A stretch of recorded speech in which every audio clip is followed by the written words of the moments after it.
Hello. ഈ അവധിക്കാലം ഏറ്റവും കൂടുതൽ ഞാൻ ക്ലാസ് എടുത്തത് അവധിക്കാലത്ത് എങ്ങനെ ഫലപ്രദമായ രീതിയിൽ പേരൻറ്റിങ് നടത്താം എന്ന വിഷയത്തെക്കുറിച്ചാണ്.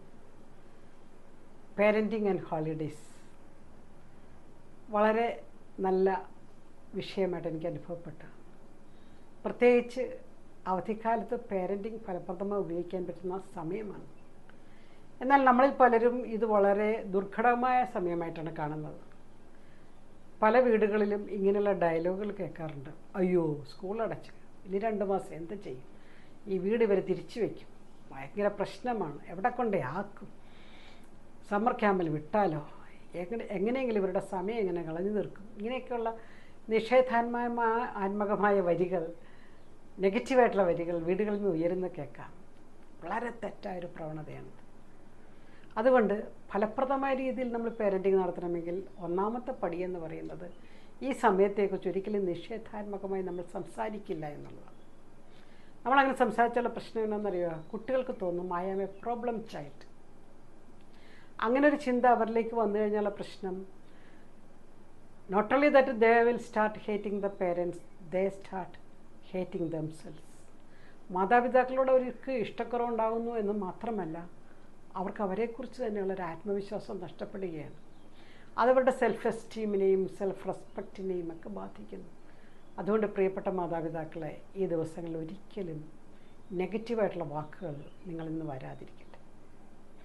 രണ്ടാമത്തെ ഒരു തലം ഈ ഒരു സമയത്ത് നമുക്ക് ചിലവഴിക്കാൻ പറ്റുന്നത് വളരെ ക്രിയേറ്റീവ് ആക്കുക എന്നുള്ളതാണ്.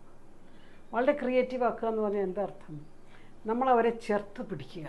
പല കാര്യങ്ങളിലും, കുക്കിങ്ങിലാകാം, ഗാർഡനിങ്ങിനാകാം, മറ്റു പലതും, ക്ലീനിങ്ങിനാകാം. ഇതെല്ലാം സോഷ്യൽ സ്കിൽസാണ്. കുക്കിംഗ്, ഗാർഡനിങ്, ക്ലീനിങ് തുടങ്ങിയവ, there is no gender difference. They are not gender skills, they are social skills. അതുകൊണ്ട് നമ്മൾ ആൺകുട്ടീനെയും പെൺകുട്ടീനെയും ഒക്കെ നല്ല രീതിയിൽ, ഫലപ്രദമായ രീതിയിൽ ഈ പണികളൊക്കെ ചെയ്യാൻ പഠിപ്പിക്കുക. ആൺകുട്ടിയും പെൺകുട്ടിയും അടുക്കളയിൽ കയറട്ടെ, ചായ ഉണ്ടാക്കട്ടെ, ഓംലെറ്റ് ഉണ്ടാക്കട്ടെ, ഉപ്പുമാവ് ഉണ്ടാക്കട്ടെ, പുട്ടോ കടല, ഏതൊക്കെയോ സിമ്പിൾ ആയിട്ട് ചെയ്ത് പഠിക്കാൻ സാധിക്കുന്ന അതെല്ലാം ചെയ്ത് പഠിക്കട്ടെ. ചിലപ്പോൾ കുറേയൊക്കെ നഷ്ടപ്പെട്ടേക്കാം കേട്ടോ, കുറേ സാധനങ്ങളൊക്കെ മോശമായേക്കാം. Don't worry, let them learn things. അതുപോലെ തന്നെ അവരുടെ മുറികൾ ക്ലീൻ ചെയ്യാൻ, അവരുടെ പഴയ പുസ്തകങ്ങളൊക്കെ അടുക്കി വയ്ക്കാൻ, മുറിയിലെ തുണികളൊക്കെ അടുക്കി വയ്ക്കാൻ, വീട് ക്ലീൻ ചെയ്യാൻ ആൺകുട്ടീനെയും പെൺകുട്ടീനെയും നമ്മൾ ഒരുപോലെ ട്രെയിൻ ചെയ്ത് വളർത്തേണ്ട ഒരു സമയമാണ്. മൂന്നാമത്തെ ഒരു തലം ക്വാളിറ്റി ടൈമാണ്. ഞാനൊരു എക്കണോമിക്സ് പ്രൊഫസറായതുകൊണ്ട് എൻ്റെ ഭാഷയിൽ പറഞ്ഞാൽ, invest your time and energy in your children. നമ്മുടെ മക്കളിൽ നമ്മുടെ സമയവും നമ്മുടെ ഊർജവും നിക്ഷേപിക്കുക. അങ്ങനെ നിക്ഷേപിക്കുമ്പോഴത്തേക്കും അവരോടൊപ്പം സമയം ചെലവഴിക്കുക, കളിക്കുക അവരോടൊപ്പം. അത് ഭയങ്കര സന്തോഷമാണ് അവർക്ക്. പല പേരൻസും എന്നോട് പറയാറുണ്ട്, അവരുടെ മക്കൾ അവരെ ലിസൺ ചെയ്യുന്നില്ല, ഒബേ ചെയ്യുന്നില്ല, അനുസരിക്കുന്നില്ല. ഞാനപ്പോൾ ഓർക്കാറുള്ള റോബർട്ട് ഫുൾഗൻ്റെ വരികളാണ്. Don't worry that your children disobey you, are not listening to you, but worry that your children are observing you, അല്ലെങ്കിൽ watching you. They are always watching you. നിങ്ങളുടെ മക്കൾ നിങ്ങളെ അനുസരിക്കുന്നില്ല എന്നതോർത്ത് നിങ്ങൾ വിഷമിക്കേണ്ട. പക്ഷേ നിങ്ങളുടെ മക്കൾ നിങ്ങളെ വാച്ച് ചെയ്യുന്നുണ്ട്, ശ്രദ്ധിക്കുന്നുണ്ട് എന്നതിനെക്കുറിച്ച് നിങ്ങൾ അസ്വസ്ഥരാകണം. നിങ്ങൾ പരസ്പരം കൊടുക്കുന്ന സ്നേഹത്തിൻ്റെയും കരുതലിൻ്റെയും പരിഗണനയുടെയും ബഹുമാനത്തിൻ്റെ ഒരു ചിത്രം കണ്ടു വേണം ഈ ദിവസങ്ങളിൽ പിള്ളേർ വളരുവാൻ. അങ്ങനെ വളരുമ്പോൾ അവരുടെ ജീവിതത്തിലും ഉത്തരവാദിത്വബോധം, ആത്മാർത്ഥത, സത്യസന്ധത തുടങ്ങിയവ അറിയാതെ നിഴലിക്കും. അവരോടൊപ്പം കളിക്കുമ്പോൾ, ക്വാളിറ്റി ടൈം സ്പെൻഡ് ചെയ്യുമ്പോൾ, നമ്മുടെ ഡൈനിങ് ടേബിൾ അതിനൊക്കെ ഉള്ളതാണ്. വർത്തമാനം പറയാനുള്ളതാണ്. അങ്ങനെ വർത്തമാനം പറയുമ്പോൾ അവർ കുറച്ചുകൂടി നല്ല വ്യക്തിത്വത്തിൻ്റെ ഉടമകളായി മാറും. കുഞ്ഞുനാളിലെ അനുഭവമാണ് പലപ്പോഴും കുട്ടികളെ വ്യക്തിത്വത്തിൻ്റെ മാറ്റ് നിശ്ചയിക്കുന്നത്. അതുകൊണ്ട് അടിച്ച് കളിച്ച് വളരേണ്ട പ്രായത്തിൽ അവരെ അതിന് സഹായിക്കുക. ഓവർ ടൈം ചെയ്യാനോ വീണ്ടും വീണ്ടും പണിക്കുവാനൊന്നും ശ്രമിക്കാതെ, ഇച്ചിരി നഷ്ടങ്ങളൊക്കെ വന്നാൽ പോലും വലിയ നേട്ടത്തിനാണെന്നുള്ള വിചാരത്താൽ ലീവ് എടുത്തൊക്കെ അവരോടൊപ്പം കുറച്ച് സംസാരിക്കാനും യാത്ര ചെയ്യാനും സാധിക്കണം. മറ്റൊരു തലം ഒരു സോഷ്യൽ ബോണ്ടിങ്ങിൻ്റെ തലമാണ്. നമ്മുടെ ബന്ധുമിത്രാദികളുടെ വീടുകളിൽ പോവുക, ഗ്രാൻഡ് പേരൻസ് ഉണ്ടെങ്കിൽ മുത്തച്ഛൻ്റെയും മുത്തശ്ശിയുടെയും വല്യച്ഛൻ്റെയും വല്യമ്മയുടെയും ഫസ്റ്റ് കസിൻസിൻ്റെ സെക്കൻഡ് കസിൻസിൻ്റെയൊക്കെ ബന്ധങ്ങളുടെ ഊഷ്മളത അവർക്ക് മനസ്സിലാക്കി കൊടുത്തു കഴിഞ്ഞാൽ അവരും വലുതാകുമ്പോൾ ബന്ധങ്ങൾ പാലിക്കാൻ മിടുക്കരായിരിക്കും. ആ യാത്രയിൽ ഒരു സിനിമ, ഒരു ഭക്ഷണം തുടങ്ങിയവയൊക്കെ നിങ്ങളോടൊപ്പം ഉണ്ടെങ്കിൽ അത് അവരുടെ ബന്ധങ്ങളുടെ ഊഷ്മളത വളർത്തി വലുതാക്കാൻ സഹായിക്കും. വളരെ പ്രധാനപ്പെട്ട മറ്റൊരു കാര്യം കൂടി പറഞ്ഞുകൊണ്ട് ഈ എപ്പിസോഡ് അവസാനിപ്പിക്കാം. അത് അവരിലെ ചില സ്കിൽസിൻ്റെ ഡെവലപ്മെൻറ്റാണ്. ഇന്നത്തെ പിള്ളേരെ ഏറ്റവും കൂടുതൽ സമയം ചിലവഴിക്കുന്നത് നമ്മൾ പറയും മൊബൈൽ ഫോണുണ്ട്.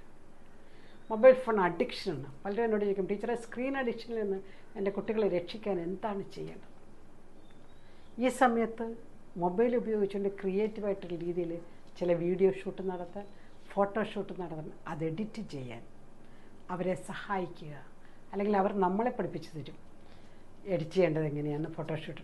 ക്രിയേറ്റീവായിട്ടുള്ള കലാപരമായി വളരാൻ ഈവൻ ഡിഗ്രിക്ക് പഠിക്കുന്ന കുട്ടികൾ, എൻ്റെ ക്ലാസ്സിലെ കുട്ടികൾ പോലും ഞാൻ എന്താണ് അംബീഷൻ എന്ന് ചോദിക്കുമ്പോൾ അവർ പറയുന്നത് ഷോർട്ട് ഫിലിം പഠിക്കണമെന്നാണ്. അത് അംബീഷനല്ല, അത് നിങ്ങളുടെ പാഷനായിട്ട് മാറ്റിയാൽ മതി എന്ന് ഞാൻ പറയാറുണ്ട്.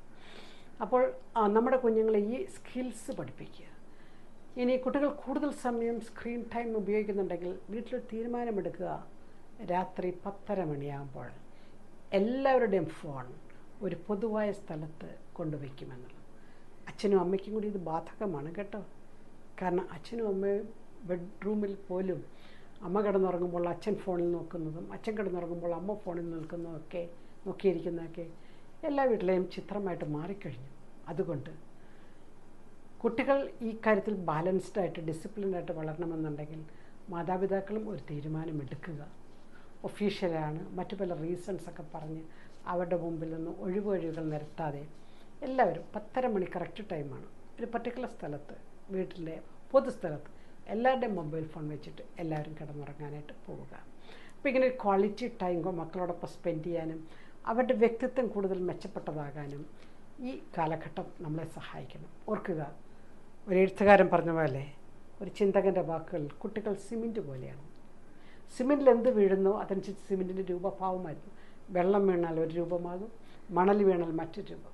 കുട്ടികൾ എന്ത് ചെന്ന് വീഴുന്നു എന്നുള്ളത് പ്രധാനപ്പെട്ടാണ്. They are breakable, handle with care.